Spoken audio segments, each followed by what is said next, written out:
Hi everybody, welcome to West Virginia Smoking, Grilling, and Outdoors. Today I'm going to be teaching you how to do a pork butt. If this is your first time, you've found the right place because I'm going to go over things step by step, teaching you the most quintessential processes of making a great barbecued pork butt. Now I'm also going to make a Carolina style barbecue sauce, which will be the next portion of this video. That's one of my favorite tastes, and that's what I'm going to be using on the pork butt after the fact. Now, before the fact, the seasoning that I'm wanting to use is Ray's Rub. It's developed right here in West Virginia, Morgantown in fact, and it is one of my favorite seasonings to use. It has a very, very good taste, but it's not overpowering in barbecue. So, the thing is, you can use it for all kinds of things. You can use it for tacos, you can use it for nachos, you can use your pulled pork in many, many different ways. You can make casseroles out of it. It is a fantastic rub to do what it is that I'm wanting to do, and I might have some videos on the leftover pulled pork later. Now, you can also season this with salt, pepper, and garlic just to keep it real nice and mild, or you could even put a more barbecue flavor to it. You can rub it with your favorite sauce. The main thing is to follow the process right and make sure it is probe tender at the end. So stay tuned, and I'm going to teach you how to make a fantastic barbecue pork butt. Here's the recipe for the barbecue sauce, and I will also have a link to it in my description section. To do this Carolina barbecue, the first thing you do is add 3 cups of vinegar,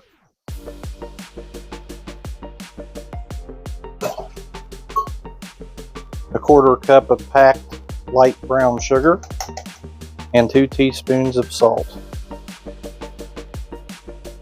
Then you bring that mixture to a boil over medium-low heat. You want to make sure to stir here just to make sure that the brown sugar does not stick to the bottom while it's cooking.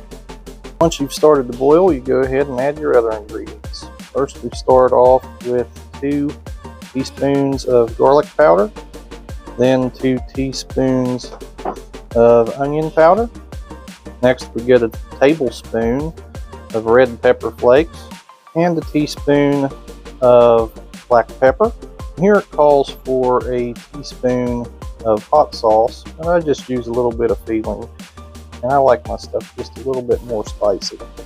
I use an Old Bay hot sauce for this. And lastly, you put in a 1/3 cup of ketchup. Then you turn the heat down and simmer this for 15 minutes. This recipe comes from Chef Billy Parisi, if I'm pronouncing that right, and I will leave a link to this recipe inside the description in this video. Once your sauce is simmered for 15 minutes, it's time to transfer it over into a jar. After we get it transferred over here, we will get it into the refrigerator, chill it good, and it'll be delicious for tomorrow's pulled pork sandwich. Remember that whenever you're smoking a pork butt, you really have to allow yourself enough time. And you really got to think of whenever you're making the pork butt. Do you want it to be done for lunch? Do you want it to be done for dinner? That's the big question you got to ask yourself here. Because whenever you're doing a pork butt, it's going to take a good amount of time. You're going to be allowing about 10 to 12 hours. The first thing you got to do there is get your chips ready. I like to do a pecan, cherry, and post oak. This company here, B&B, they were nice enough to put those all together because, well, I guess they know what good barbecue is. Now you can soak your wood chips in pretty much anything. Water works. You can do the apple juice. Whatever flavors you're wanting to come through. Just make sure you let these wood chips soak at least an hour. I prefer 2. Next, we prepare our pork butt. We go ahead and we get it out of the wrapper. After which, we give it a little rinse just to get all that excess blood and everything else off of it and pat it dry. after we get it patted dry, we go ahead and add a liberal coating of mustard to act as a binder. We make sure to get this mustard everywhere just to make sure that our seasoning sticks really well to the meat. Next, I score the top of the fat cap just to make sure it helps to aid in the fat rendering. And whenever we put this into the smoker, I smoke it with the fat cap up so the juices run down into the pork butt. Now it's time to season this baby. We've got Ray's Rub right here in West Virginia. Some of the things it includes is salt, chilies, garlic, onion, celery seed, mustard, chives, bell pepper, and lemon oil. Now this has 21 different herbs and spices in it, and it's got a great blend. Now it does not have any sugar, and it does not have any MSG. Sorry about that with Uncle Roger, but MSG doesn't really need to be on this pork butt. We just go ahead and give a liberal coating all the way around, making sure that you get this massaged into every crevice of the meat so you don't miss any of that seasoning. Next thing we want to do here is preheat our smoker and get the wood chips into it. Now where we're wanting to preheat to right now is a temperature of 250 degrees, but we will be smoking the pork butt at 225. When your smoker's up to about 250, it's time to go ahead and treat your moisture tray here a little bit. Once again, I like to do beer and apple cider vinegar in here, but like I said before, you can put anything in this moisture tray. This moisture tray just helps to keep a little bit of moisture in that ham while you're doing it, plus it also adds whatever flavors that you're putting into it. So make sure you put something in there that you like. Next thing to do is get our handy dandy friend, the MeatStick, set up. Now with these you have to push this all the way in so there's no silver showing here. That way it gets a good internal read and a good external read on your smoker and on your meat. These are fantastic. If you've never tried one, you should get yourself one because they are wonderful. Now that our smoke is cleaned up to a more clean and blue looking color, it's time to get it in.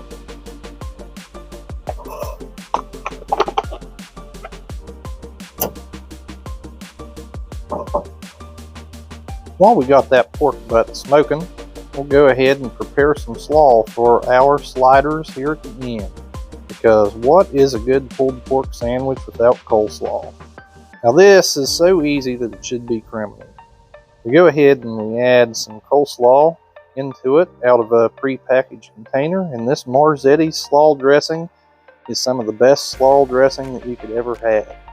We get that in there, give it a good quick stir, and after that we put it into the fridge and let it set. You want to continue to add wood chips to it for the next 3 hours at least, and you want to keep a good clean smoke, so don't overdo the wood chips.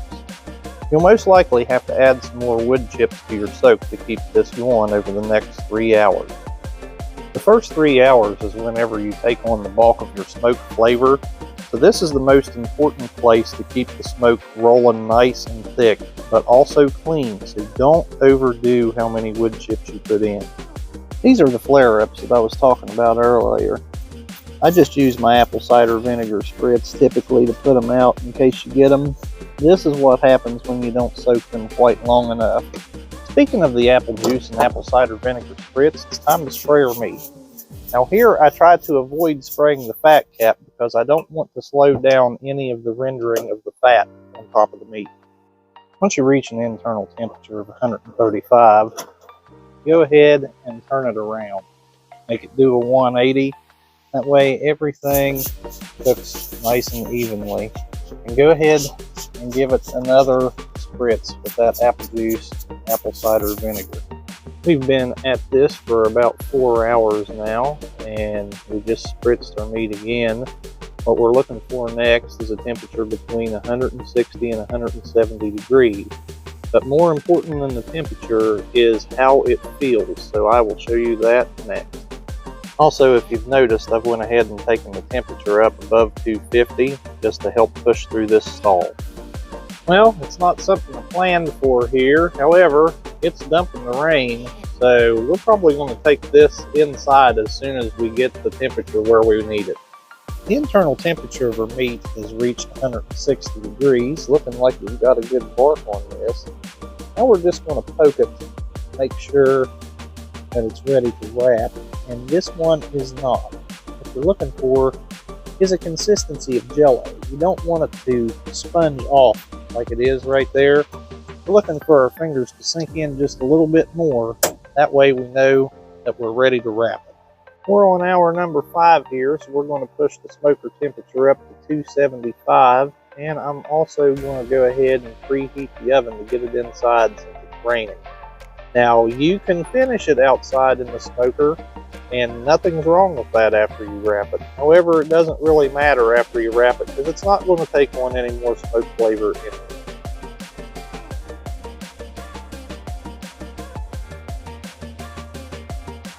We're now at 165. It's time to check it again. Okay, it's time to check the consistency of this pork.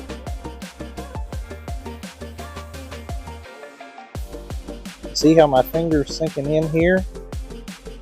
That is the consistency of jello. It's time to pull this pork butt off and wrap it. Next, we prepare the foil. I do a little crisscross method here. And in our spritz that we had, go ahead and open that jar up. I give just a little bit of that apple cider vinegar and apple juice mix to the bottom of this.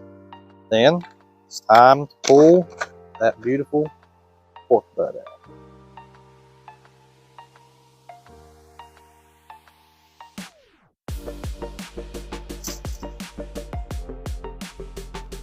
Now we go ahead and wrap it up.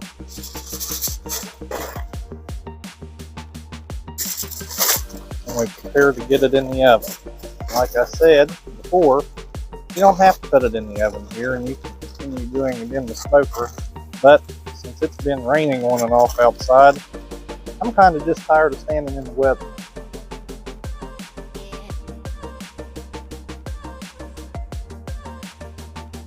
Do I regret going in? No way, man. The internal temperature of this pork butt has now hit 195 degrees. So now it's time to start probing to check to see the consistency. What we're looking for here is the consistency of room temperature butter. Now it's not going in like that, so we're going to go ahead and cover this back up and get it into the oven again. Time to check our consistency again. We're at 203 degrees now, and look at that. Just like going into room temperature butter. This pork butt is done. I like to call this process putting it to bed. Get it into a cooler.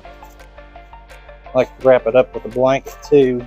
It doesn't hurt to warm your cooler up prior to putting it in it. Now we wait 2 hours. Okay, 2 hours are up. I'm done to cover this. Get it out of here. Get it pulled.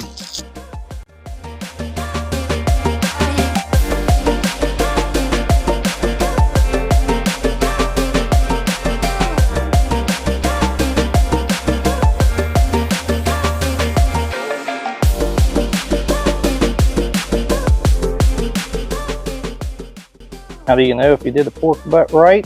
This bone will come off clean as can be. And it looks like we did a fantastic job on this pork butt. All right. Let's get this pulled.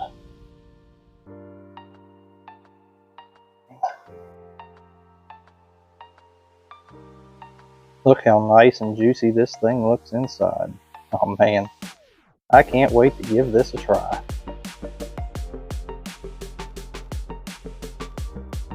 Okay, let's try this out.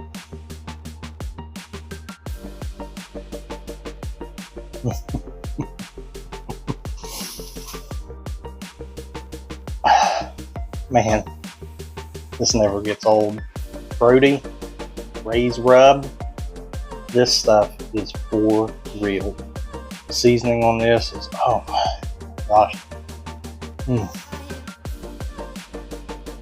Fantastic job at Ray's Rub developing this seasoning. Brody, your dad was nothing short of genius. Chef Parisi, now it's time to try the Carolina BBQ sauce. Pour a little bit in there. Get it mixed up really good.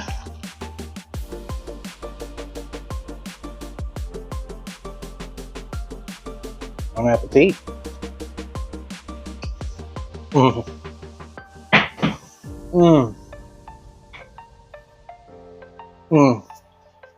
Didn't think I could top the last part, but this is true Carolina BBQ. Chef Parisi, man, you knocked this recipe out of the park. You guys need to try that out.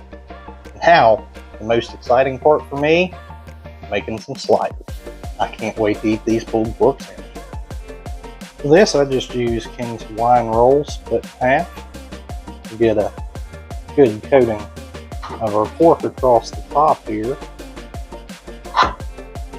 That great Carolina barbecue sauce that we made. Then next, come in with that coleslaw. Yeah, baby. This is what barbecue is all about right here, people. This is the mecca of barbecue. Nothing better than some pulled pork sandwiches loaded with slaw. Got that Carolina barbecue sauce on there. It doesn't get any better than this right here. This is the main reason I do barbecue. Pro tip here, only pull the pulled pork that you're getting ready to use. The rest you want to bag up here, or seal up rather, and put it away. That way it helps hold its moisture. Next thing, here with the barbecue sauce, I got the bottle all dirty so I'm going to have to wipe it off. This lasts for 21 days in shelf life in the refrigerator. So go ahead and put that back away. Hey guys, subscribe to my channel, like this video, and share this on Facebook, Instagram, or wherever else. Now, it's time to try these amazing pulled pork sandwiches.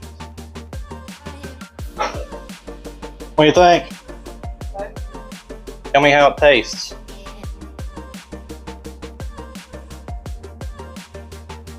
I think it tastes pretty good. The best days end with pulled pork sandwich. Never gets old. See you on the next one. This has been another installment of West Virginia Smoking, Grilling, and Outdoors.